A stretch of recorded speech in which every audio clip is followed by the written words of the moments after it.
We did it. $47,000 raised. My brother Dylan shouted, showing his phone to the entire hospital waiting room. Everyone hugged him and my father like they'd just saved my mother's life. I sat in the corner chair, still wearing my grocery store uniform, watching them celebrate. What they didn't know was that I'd paid the $340,000 surgery bill 3 days ago, and the hospital administrator was about to walk through those doors with the truth. My name is Emma Richardson, and I'm 26 years old. The people celebrating in the cardiac surgery waiting room at Seattle Medical Center are my family. My father Robert, my older brother Dylan who's 30, and about 15 relatives and family friends who'd gathered to support us during my mother's emergency heart surgery. My mother, Catherine Richardson, had suffered a massive heart attack 2 weeks ago. The doctors had stabilized her, but she needed immediate open heart surgery, a quadruple bypass that would cost, according to the hospital's financial counselor, approximately $340,000 after insurance. Our insurance would cover about $180,000, leaving a balance of $160,000 that our family would need to pay. Except the surgery couldn't wait for payment plans or negotiations. Mom needed the operation within 10 days, or the damage to her heart would become irreversible. I'd been there when the financial counselor had delivered the news, sitting in a small office with my father and Dylan while Mom recovered in the ICU. "We can set up a payment plan," the counselor had said gently. "But we do require a significant deposit before we can schedule the surgery. At least $80,000 up front."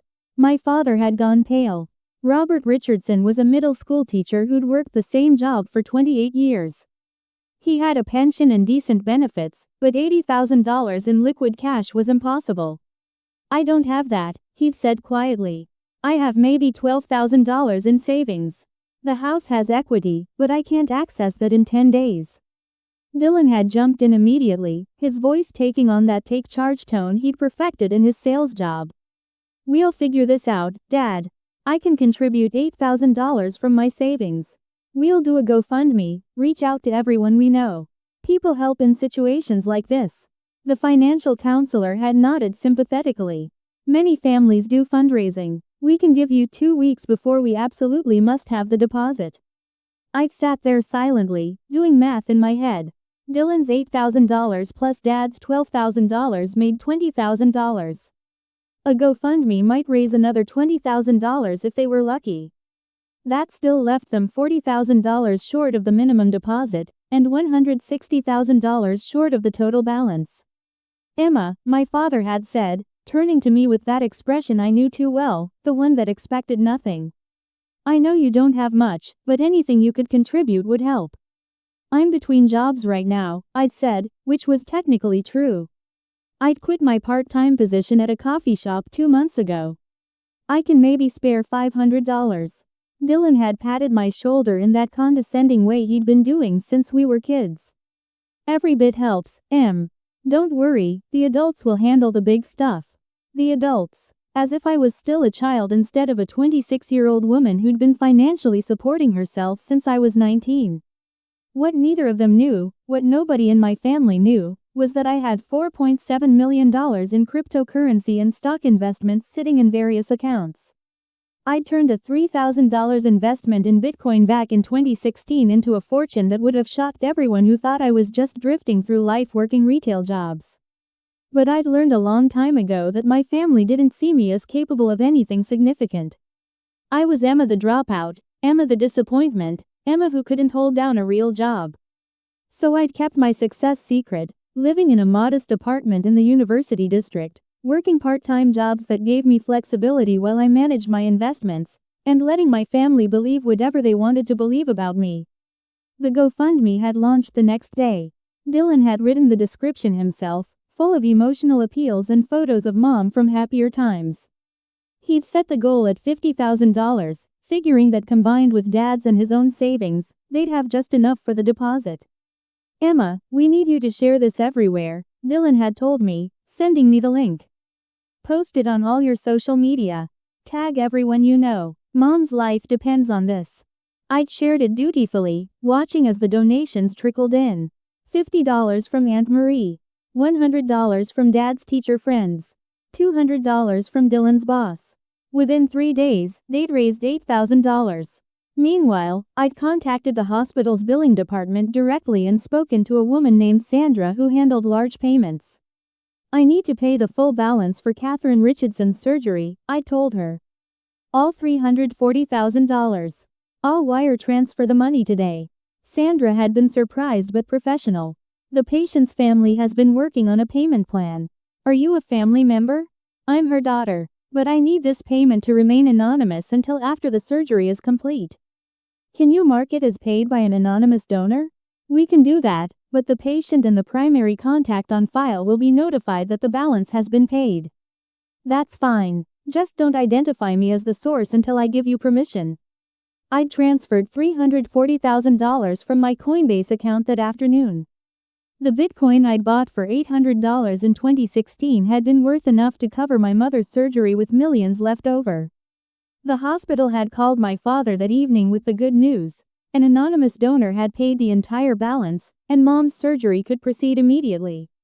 I'd been there when he'd gotten the call, sitting in Mom's ICU room while Dylan paced outside talking to potential donors.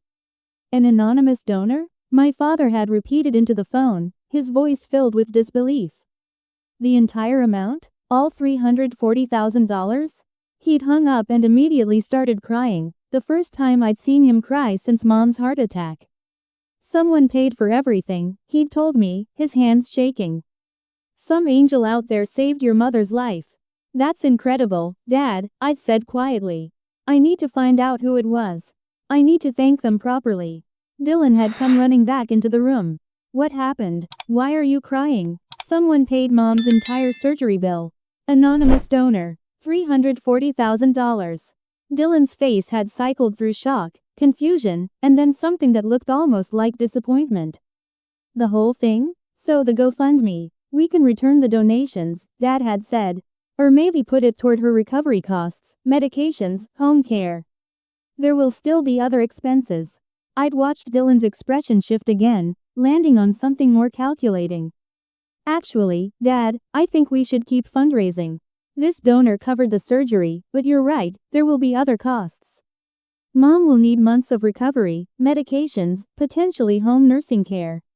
We should keep the GoFundMe going and aim even higher. Maybe $75,000.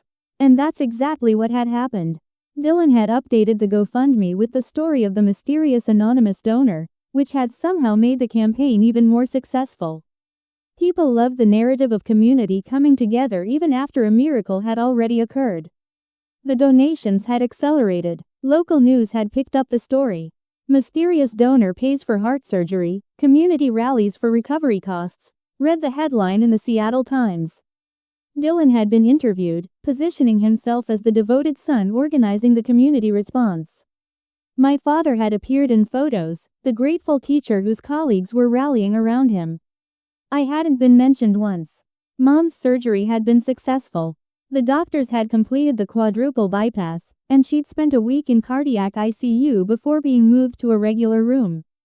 Throughout her recovery, Dylan had managed the GoFundMe like it was his full-time job, posting updates, thanking donors, and positioning himself as the family hero.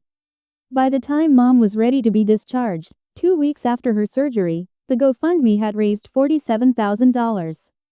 Which brought us to today, discharge day, with Dylan shouting about the fundraising success to a waiting room full of relatives and family friends who'd gathered to celebrate Mom coming home.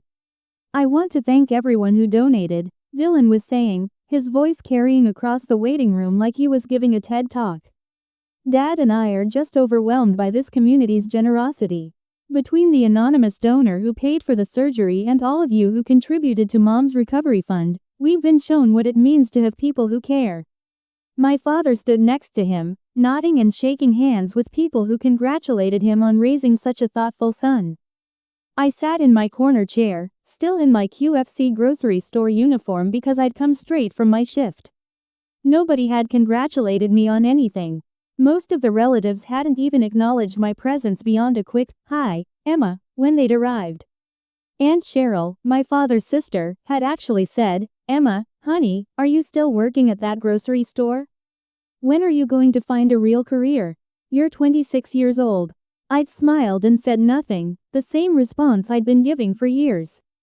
The best part, Dylan continued, pulling up his phone, is that we can use this money to make sure Mom has everything she needs.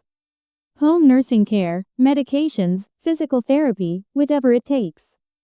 Dad won't have to worry about a single expense. The crowd applauded, and I watched my brother bask in their approval. He'd contributed $8,000 of his own money and spent 2 weeks managing a GoFundMe campaign. It was more than nothing, but it was nowhere close to the $340,000 I'd paid without asking for recognition or gratitude. The waiting room doors opened, and Dr. Patel, Mom's cardiac surgeon, walked in accompanied by a woman in business attire who I recognized as Patricia Morrison, the hospital's chief financial officer. I'd spoken to her on the phone when arranging the anonymous payment. Richardson family? Dr. Patel asked, though he clearly knew who we were. My father stepped forward. That's us. Is Catherine ready to go home? She is, and she's doing remarkably well. But before we complete the discharge paperwork, Ms. Morrison has something she needs to share with all of you. Patricia Morrison stepped forward, carrying a tablet and a folder. Her eyes scanned the room and landed on me in my corner chair. She smiled slightly. I'm the chief financial officer here at Seattle Medical Center, she began. I wanted to personally oversee Mrs. Richardson's discharge because of the unusual circumstances surrounding her bill payment. Dylan stepped forward. The anonymous donor? We've been trying to find out who it was so we can thank them properly. Do you have any information? I do, Patricia said. In fact, the donor has given permission for us to reveal their identity now that Mrs. Richardson is being discharged. The waiting room went completely silent. Everyone leaned forward, eager to learn who the mysterious angel was who'd saved Catherine Richardson's life. Patricia looked directly at me. Emma Richardson paid the entire $340,000 surgery bill 3 days before the operation. She wired the funds from her personal account and requested anonymity until after her mother's recovery. The silence that followed was absolute. I could hear the HVAC system humming, someone's phone buzzing, the distant sound of a PA system in another wing of the hospital. My father's face went through several expressions at once: confusion, shock, disbelief, landing finally on something that looked like he'd been slapped. Dylan's mouth literally fell open. That's impossible. Emma doesn't have that kind of money. She works at QFC. I work part-time at QFC, I corrected quietly. I also manage a substantial investment portfolio. Patricia Morrison nodded. I can confirm that Emma Richardson personally paid $340,000 via wire transfer on the same day your family met with our financial counselor. She requested anonymity because, in her words, she didn't want the payment to become about recognition, she wanted it to be about her mother getting the care she needed. Aunt Cheryl, who'd asked me about finding a real career 20 minutes earlier, actually gasped. My father was still staring at me like I'd sprouted wings. Emma, you paid for the surgery?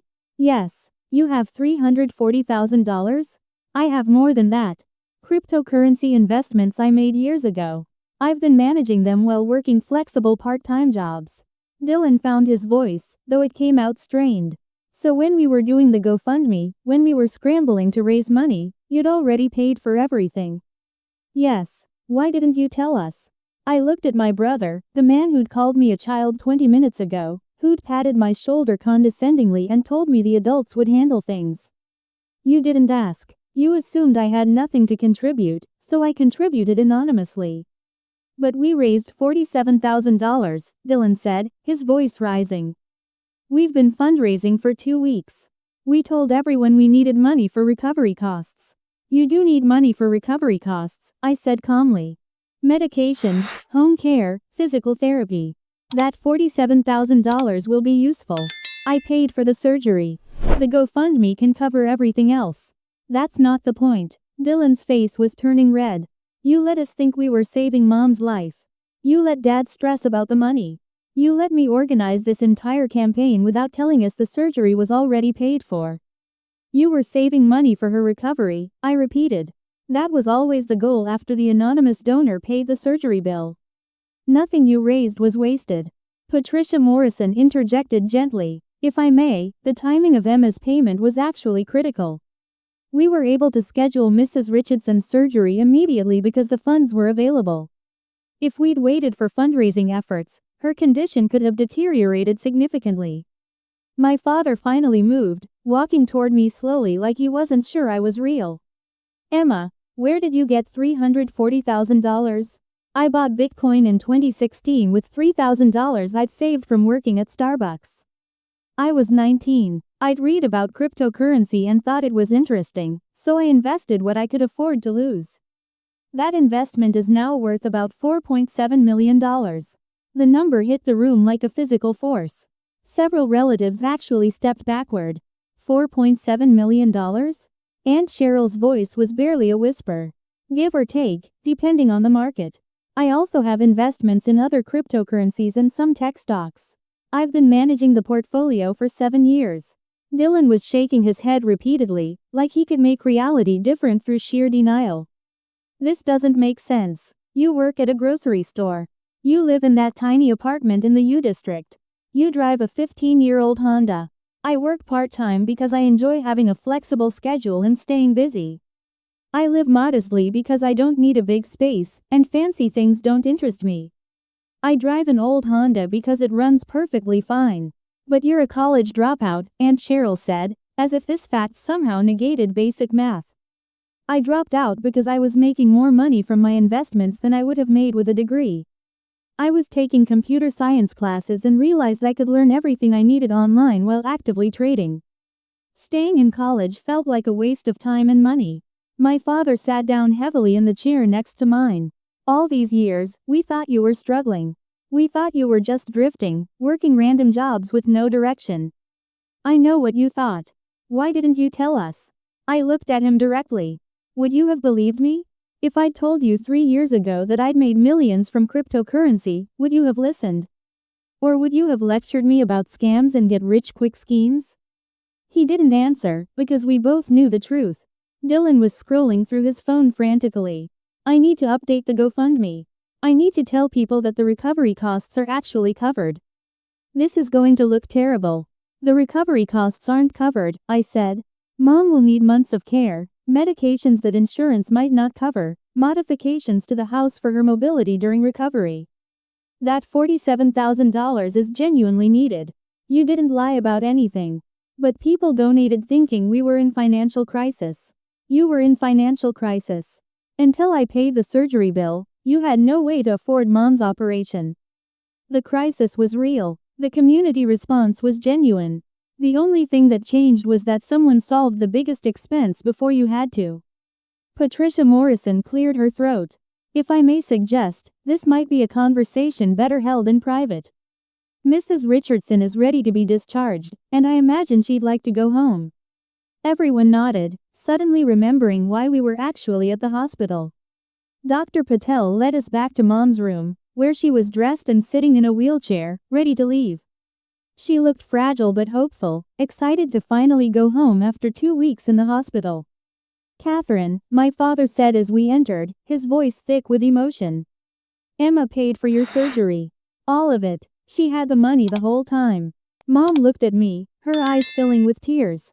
Emma, you paid? Yes, Mom. But how? Where did you get that kind of money?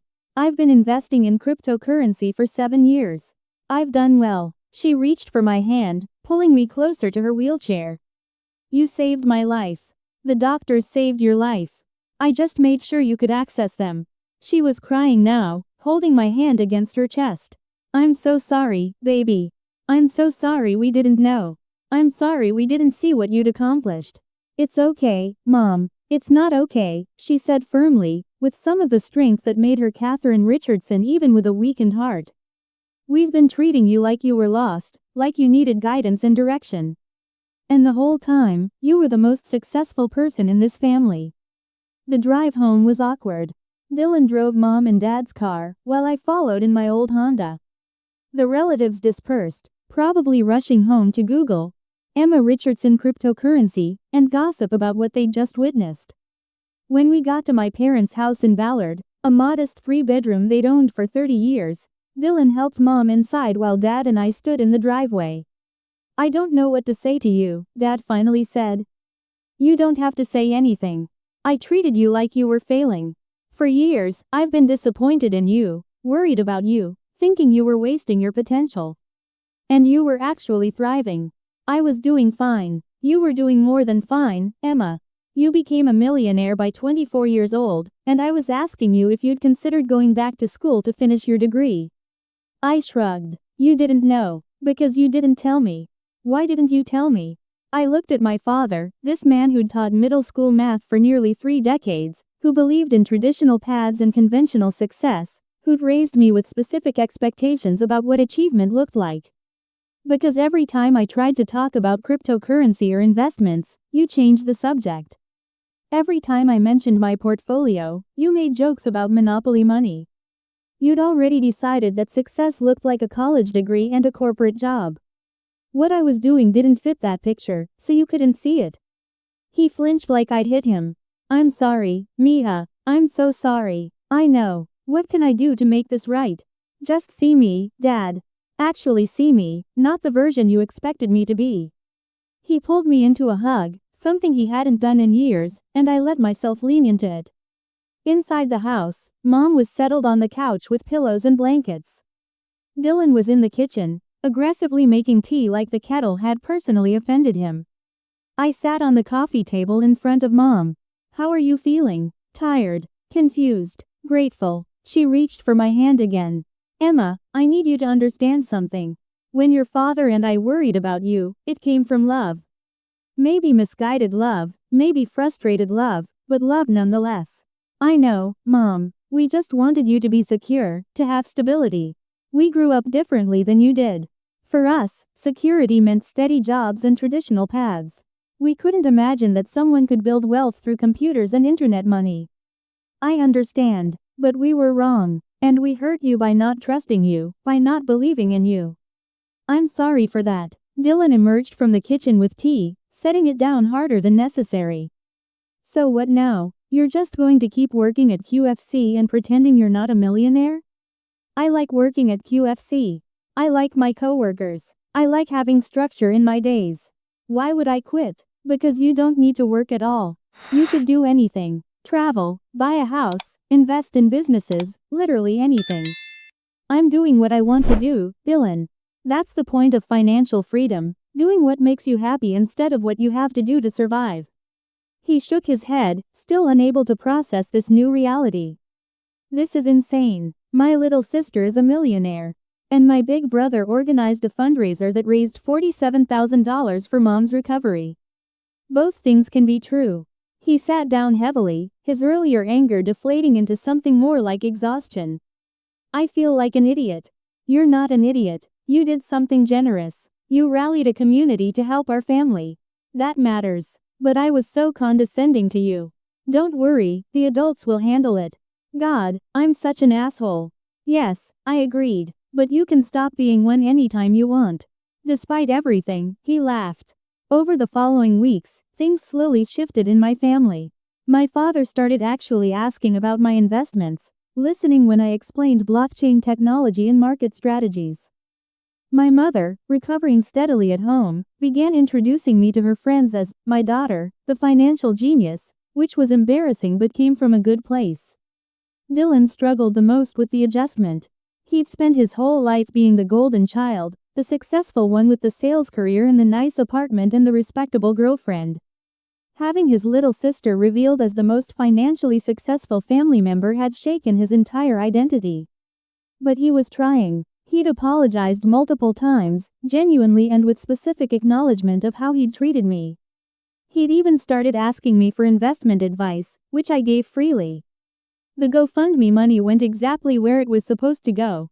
Mom's medications, physical therapy sessions, home nursing care for the first month, and modifications to the house to make it easier for her to navigate during recovery. Dylan and Dad had wanted to return the donations after learning I'd paid the surgery bill, but I'd convinced them not to. The community came together to help, I'd said. Let them help. That money is genuinely needed and will be genuinely useful. The local news had caught wind of the secret millionaire daughter story and wanted to interview me. I'd declined. I didn't need recognition or publicity. I'd paid for my mother's surgery because I loved her and I could, simple as that. 6 months later, Mom was doing remarkably well. Her cardiologist was pleased with her recovery, and she was back to most of her normal activities, albeit with some lifestyle modifications and regular medication. We gathered for Sunday dinner at my parents' house, a new tradition we'd started after Mom came home from the hospital. Dylan and his girlfriend Melanie were there, along with Aunt Cheryl, who'd apologized at least 15 times for her real career comment. "Emma," my father said over dessert, "your mother and I have been talking, and we want to invest some of our retirement savings. We were hoping you might offer some guidance." I looked at him in surprise. "You want my advice? You've proven yourself to be remarkably savvy about these things. Who better to trust with financial guidance than someone who turned $3,000 into millions? I'd be happy to help, but you should know that cryptocurrency is volatile. What worked for me won't necessarily work for everyone. We understand, but we trust your judgment. More importantly, we trust you." Those last 4 words hit differently than anything else he could have said. After dinner, I stood on my parents' back porch, looking out at the Ballard neighborhood where I'd grown up. Dylan came out to join me, holding 2 beers. "For you," he said, handing me one. "Thanks." We stood in silence for a moment before he spoke. "I've been thinking a lot about that day at the hospital. About how shocked I was when Patricia Morrison revealed you'd paid for everything." "Yeah?" I realized something. I wasn't just shocked because you had the money. I was shocked because it meant I'd been completely wrong about you for years. And being wrong about something that fundamental, about someone that close to me, it was terrifying. I took a sip of my beer. "I get that. Do you? Because I'm not sure I'd be as forgiving if the situation were reversed. I'm not trying to be noble, Dylan. I just don't see the point in holding grudges. You thought what everyone thought because I let you think it. I chose to be invisible with my success. You can't blame yourself for not seeing something I deliberately hid. I can blame myself for being condescending about it. For assuming you were failing just because you weren't following a traditional path." "Fair enough." He turned to face me directly. "For what it's worth, I'm proud of you. Really proud. What you've built, the way you did it on your own, the fact that you used it to save Mom's life without needing recognition, that's extraordinary." "Thanks, Dylan." "Also," he added with a slight smile, "if you ever want to quit QFC and need recommendation for any high-level finance positions, I know exactly 0 people who could help you. Because you're already more successful than anyone I know." I laughed. "I'll keep that in mind."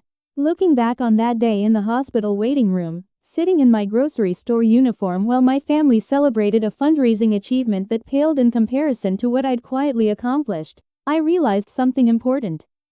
I hadn't paid for my mother's surgery to prove anything to my family. I hadn't revealed my wealth to humiliate them or show off. I'd done it because when the people you love need help, you help them if you can. The fact that it forced my family to confront their assumptions about me, to see me clearly for the first time in years, that was just an unexpected bonus. Sometimes the sweetest victory isn't the revenge. It's the moment when people finally see who you've been all along.